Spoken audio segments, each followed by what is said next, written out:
Hey, hello, how are you, everybody? It's a good thing to be here, and I want to thank the Rwanda Banquet team for the invitation for me to be here today and share about the theme of the event. My first time to this event. I don't know why it has taken me 16 years to get here, because I think I've been in this country for nearly 20 years. But today I'm so excited to be here.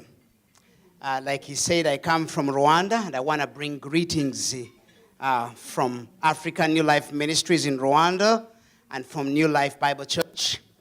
I came with Alan Hotchkiss, our U.S.A. Executive Director. You want to stand up from our Portland office here in the U.S. I first came to the U.S. in year 2000, and then towards the end of year 2000, I came back to go to school in America.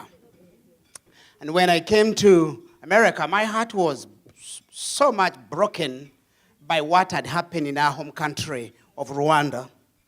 And I remember stepping into this country and going to a campus and working in a campus cafeteria, cleaning plates every day in the university to make a little bit of some money to live here, throwing away a lot of food, and remembering all the kids that left back home with no food. And after one semester of school, I say there's no way I can live in America. I have to go home and change my home country. And I went home after my first semester, and I remember promising my professor I'm going to come back. He was so worried that I'm not going to come back. So during that holiday, vacation, we carried a little bit of some cash. My wife used to babysit children for an American family that provided a basement for us to live in. And out of that babysitting money, we started a smaller preschool with nearly 29 kids. Now it's New Life Christian Academy in Kayonza, which is one of the premier schools in the nation of Rwanda. Came back to America, completed my master's degree, went back home and continued the ministry. We now sponsor nearly 10,000 children in Rwanda from primary school to university. We take care of 60 schools in the nation of Rwanda. We run a Bible university, Africa College of Theology. And about 2 months ago, we opened a 60-bed hospital in the city of Kigali. That is my story of what God has actually done through my life and the lives of my friends. We hire around 300 people who work full-time for African New Life Ministries and pay taxes to the government of Rwanda and contribute significantly. So when we talk about the theme of the event entitled, "But they that wait upon the Lord shall renew their strength. They shall mount up with wings and as eagles. They shall run and not be weary. They shall walk and not faint." I get it. I get it. I get what the Lord can do in your life. I get it. The Lord is our strength. The Lord is the strength of our nation, Rwanda. Because when you imagine where we came from near a bottomless pit. And only the Lord would lift up our nation. And God has lifted the nation of Rwanda out of a bottomless pit, and we're now shining on the continent of Africa. Not only on the continent of Africa, but globally, we are shining. The Lord is amazing, and He rewards those who wait upon Him. You know, the greatest blessing that can ever happen in your life is for you to know the Lord. That is the greatest blessing on earth You can get doctorates. You can get master's degrees. You can go to all these great schools in America. But the greatest knowledge you can ever receive is the knowledge of the Lord. Because when you get the knowledge of the Lord supersedes all the knowledge you can ever gain. Now, I remember, for many years, I didn't know the Lord. I was raised up Roman Catholic. I went to great Roman Catholic schools, and I thank God for that. Around age 16, I was really struggling to know the Lord. I loved the Lord from my childhood. I wanted to be a priest. Thank God now I'm a priest with a wife and kids. I think it's a better deal. But at age 16, the Lord started revealing himself to me through prayers. Now I remember I would take all these prayer books and read them from cover to cover. By the time I was in grade 2, I had memorized most of the Roman Catholic Catechism. And one day at age 16, I was struggling to find the Lord. And I remember one night, I put my booklet down, and I started praying to God with no booklet. And I started crying to God. And I really believe at that moment, God opened up a door in a revelation for me to get to know him and to start to love him. The following year, at the age of 17, I gave my life to Jesus Christ. The greatest thing that can ever happen to you is for you to know the Lord. Do you not know? Have you not heard? The Lord is everlasting. That's the God I'm talking about. He's the creator of all the ends of the earth. Imagine the ends of the earth. Some of us lived in Portland. It's like the end of the world up there in Portland. The Lord is the creator of the ends of the earth, all the way to Japan, to India, to Africa, to West Africa, to Greenland. He is the Lord of the ends of the earth. He created them. He will not grow tired or weary. And his understanding, no one can fathom. He's smart. Our God is wise. He's omniscient. He understands. He knows everything. He knows what will happen to this country tomorrow. The Lord knew what would happen to our country. You know, when they started destroying our land, the nation of Rwanda, the Lord knew that he would come in with a mighty hand and deliver the nation. He gives strength to the weary, increases the power of the weak. Even the youth grow tired and weary, and young men stumble and fall. But those who do what? Who hope in the Lord. Who hope in the Lord. In the Lord will renew their strength. And the Bible says they are going to soar with wings like eagles. They will run and not grow weary. They will walk and not faint. You know, eagles are magnificent birds. They are amazing. They are beautiful. But they are also powerful. They may fly high and see untold sights of God's creation. Thank God for that gift.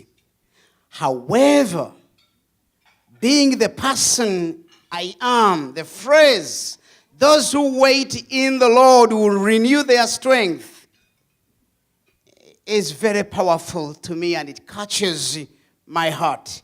Because there is power in waiting, especially in our context, waiting on the Lord. Waiting can be frustrating, but waiting is transforming. It transforms your life. You know, eagles teach me a lot about leadership. If you are good at creating processes of personal renewal, to create cutting-edge leadership and renewed leadership, and leadership that doesn't faint, you want to go to the eagles and learn from them. The eagle is one of the symbols of leadership for me, especially when it comes to fresh leadership in the middle of storms. And an eagle doesn't waste storms. Eagles don't waste storms. They don't waste storms. You know, many people waste storms in their life. Eagles don't waste storms in their lives. Just like Rwanda, we don't waste storms in Rwanda. We use them. In fact, we've never stopped having storms in the nation of Rwanda, but we still grow in the storms. We expand in the storms. We prosper in the storms. And we lead globally in the middle of the storms. You know, when you imagine a nation like Rwanda that was devastated by the most horrifying genocide of the Tutsi people since the Holocaust, today, that small landlocked nation has survived the genocide, promoted reconciliation, law and order, is experiencing economic growth, social transformation, obviously, and our president, leadership, Paul Kagame. And you wonder, how did such a young leader who grew up in a refugee camp with little experience, manage to dream and redevelop a devastated nation? The answer is, Rwandans don't waste storms. They are like eagles. Eagles don't waste storms. Eagles soar on the storms. Storms don't bring down eagles. Storms just push eagles to the next level. They just push them up there. And that's what happens with those who wait on the Lord. Those who trust in the Lord. The Lord is everlasting. The creator of the ends of the earth will not grow weary or tired. He is powerful. And when you wait on him and believe in him and trust in him, God can use the weakest, the most vulnerable among us to do exploits for him. You know, an eagle reminds me 3 lessons when it comes to leadership. You know, I love eagles. I love to watch eagles. They're amazing. When an eagle appears, there are 3 things you're going to notice about it. You know, an eagle has a sense of courage when you look at it. And it has capacity to stretch to limits. So when I look at eagles, I look at 3 things. Number 1, I look at strength. And number 2, I look at leadership. And number 3, I look at vision.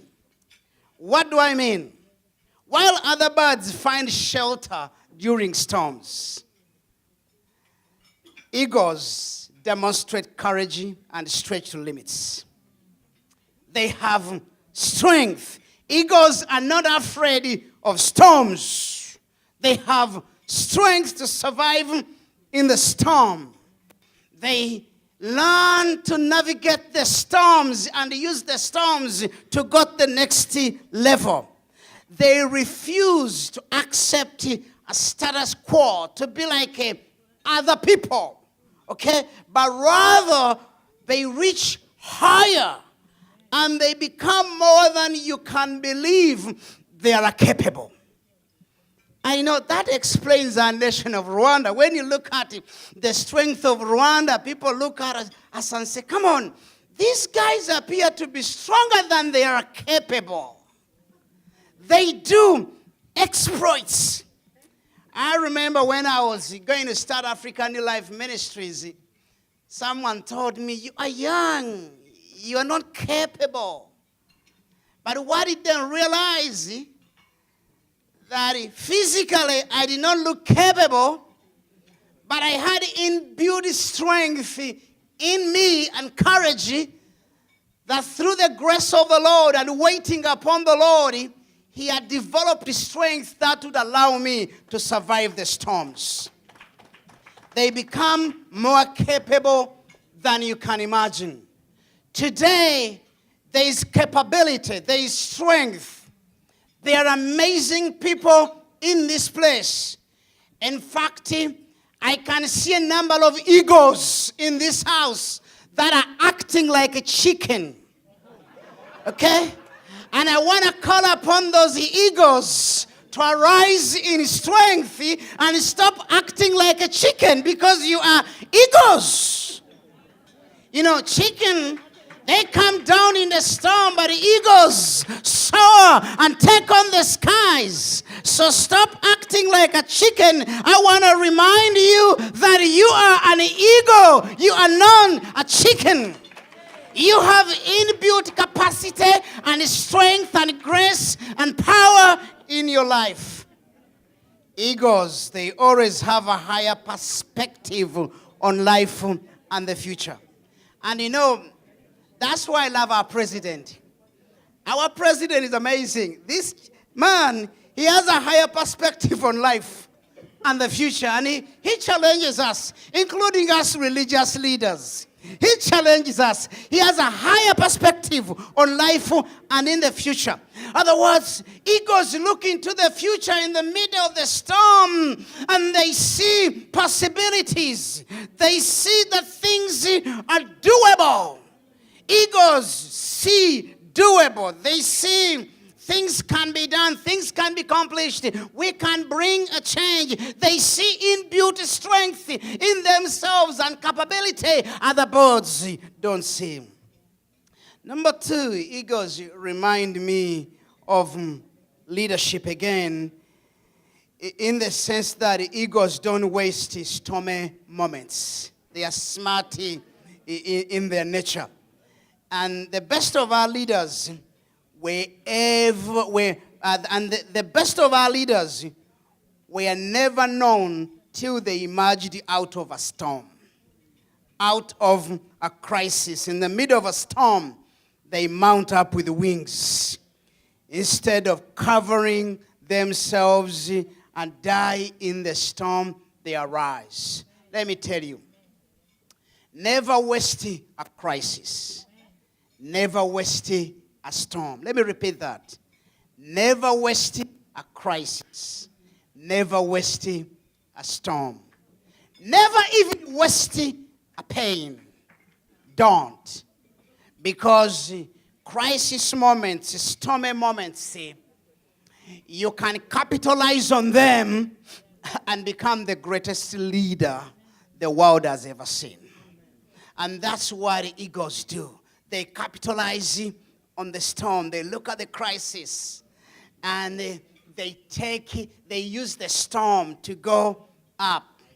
They grow in leadership in the middle of the storm. We have a lot to learn about egos. Just like the ego, we have to learn to pluck up our unpresent memories, negative habits, and develop a new winning mindset that we can win. I remember when we were starting to build our hospital, nearly $6 million. A number of people will tell you it is not possible. Where are you going to get the money to build a $6 million hospital? Where are you going to get the equipment? Where are you going to get the doctors? And today as I speak, it's built, it's done, it's occupied, and it's providing a service for the community. When I started building $1 million school in Kayonza, people said, where are you going to get the money? I mean, Alan is my partner here. We've traveled the entire America. We do a lot of things around here. And most people have a mindset of being defeated. You cannot do it. You've never done it before. But if we are going to be the kind of leaders God called us to be, like egos, we have to develop this winning mindset. We have to free ourselves from the burdens of hate. We have to free ourselves from ethnic differences and take advantage of the present and the future. That is good leadership. That is the Rwandan leadership we celebrate today. I hope you get it. That we've come here to celebrate, to thank God, but also to celebrate. The last one, and I'm going to finish with this. Egos have vision. They have vision. Like I told you, eagles remind me 3 leadership characteristics. Number 1, strength. Number 2, leadership. And number 3, vision. Eagles see beyond the storm. They have vision. They see beyond the storm. It takes great sight and great vision to be able to see beyond the storm. It takes great vision and great sight to see beyond the genocide. It takes great vision and a great sight to see beyond poverty. It takes great vision and a great sight to see a great city out of a destroyed city. And eagles remind me of that. Most people in life never reach their potential because they spend most of their lives dealing with storms instead of envisioning beyond the storms, to see what can happen beyond the storms, or use storms to take them to places they've never been before. I have gone through so many storms in my life, so many storms throughout my childhood, and I've learned to survive in very hard circumstances. By the time I was 14, I was a militia in a guerrilla warfare at 14. And at 14, in the Royal Triangle, I knew how to survive in very hard circumstances. And in the middle of the battle, I could still have a vision for life, what I can do and go beyond. So eagles have ability to focus on something as far as 5 kilometers away. We call that vision. To be able to see 5 kilometers away. No matter the obstacle, the eagle will not move his focus from the prey till it grabs it. It has vision. And God calls us to be visionary leaders. Meaning that have a vision and remain focused no matter what the obstacles, you are going to be successful. So as we celebrate our theme and celebrate our nation, I want you to be reminded that we are not chicken. We are eagles. Rwandans are not chicken. They are eagles. We are leaders. We are visionaries. We are strong. We are powerful. We are winning. And the reason we are winning is that the Lord is on our side. Amen. And when the Lord is on our side, what can my enemies do? Nothing. The Lord is on our side. So as we celebrate, I want to encourage you guys to remember the Lord, especially you who live in North America. Don't eat too much and many hamburgers and forget to find your strength in the Lord. Amen. Find your strength in the Lord, not in the hamburgers. Okay, your strength in not in not in just I was gonna say chicken. You're just eating chicken. You want to find your strength in the Lord. Therefore, you want to read the word. You want to pray. You want to seek him. And you want to focus on him. And as we do that, we will change not only Rwanda, but the nations of the world. God bless you and thank you.